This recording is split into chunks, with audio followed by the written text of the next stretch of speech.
Olá a todos, funcionários, colaboradores e consultores da Bertini, dando sequência à nossa conscientização no intuito de estarmos sempre aplicando as boas práticas, seguindo o nosso programa de compliance e código de conduta.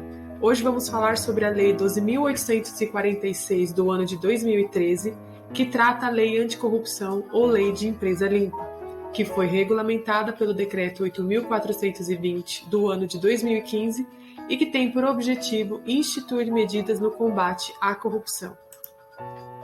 Nossa estrutura de apresentação, nós vamos falar hoje um pouco sobre a introdução do que é a licitação e para que serve, os princípios da licitação, as melhores práticas em licitações, vamos falar também um pouco sobre o Decreto 8.420 do ano de 2015 e os procedimentos anticorrupção.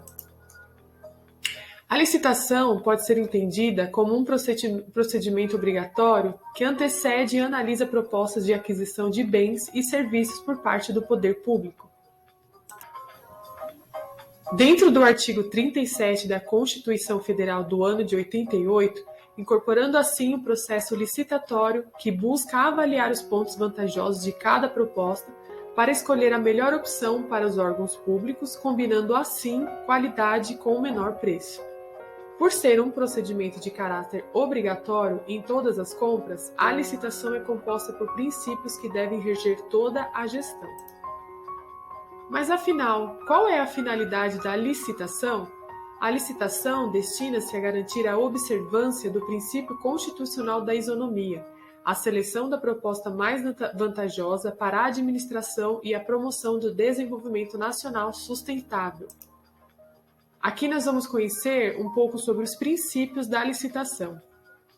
Os princípios são a base que sustenta normas e leis, que serve de fundamento para que possa interpretar a legislação.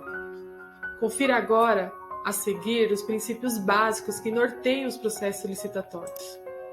O primeiro princípio é da legalidade, refere-se à regra básica quanto ao direito público, ou seja, a administração e o poder dos órgãos do Estado devem agir sempre dentro da lei que permite. Princípio da isonomia. Esse princípio garante que todos são iguais perante a lei. Princípio da impessoalidade. Podemos entender que o princípio como a garantia de imparcialidade para qualquer ação administrativa de autoridades e servidores públicos. Princípio da moralidade. A conduta dos licitantes deve ser lícitas, ética, compatível com a moral e as regras de uma boa administração. Princípio da igualdade.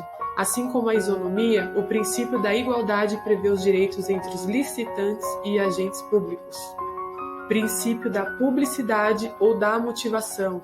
O princípio que define que não pode haver licitação sigilosa. Todos os atos da administração devem ser públicos e disponibilizados aos interessados.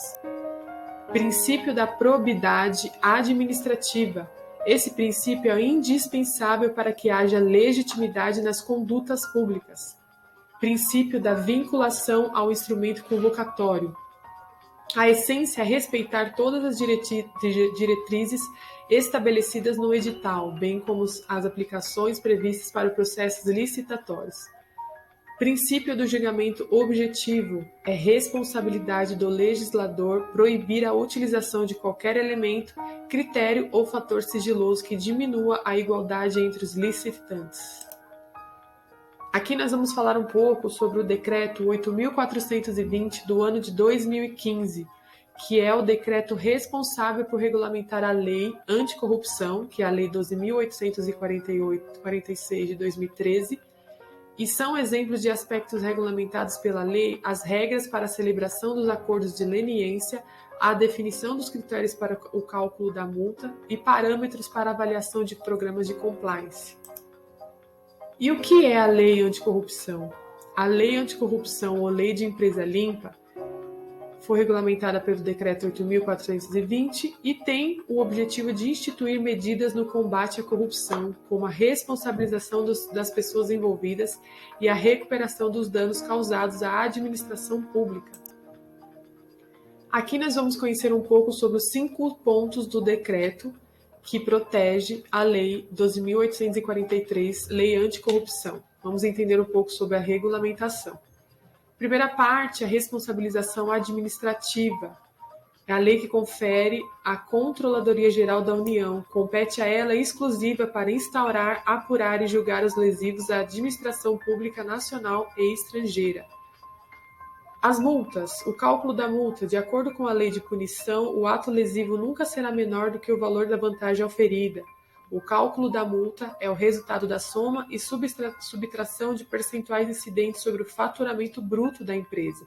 Ou seja, os limites são de 0,1% a 20% do faturamento bruto do último exercício anterior. O acordo de leniência, que suaviza, branda, que é tolerante.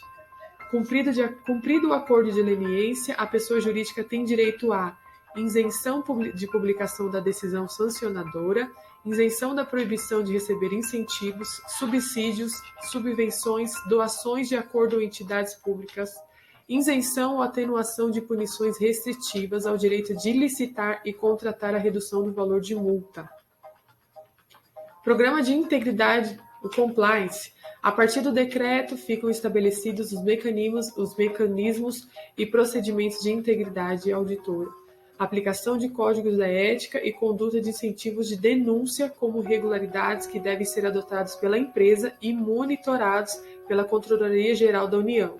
Aqui na Bertini nós temos o e-mail, que é o e-mail denúncias@bertini.com.br, para que se instale e seja recebido todo tipo de qualquer denúncia.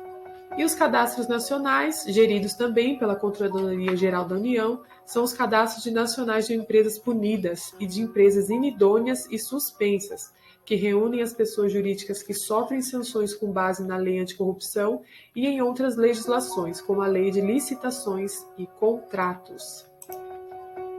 Aqui na Bertini nós temos o Código de Conduta e Anticorrupção, e nós da Bertini entendemos a importância e o entendimento das práticas da Lei Anticorrupção, e essa iniciativa ampara a administração contra práticas fraudulentas e ilegais.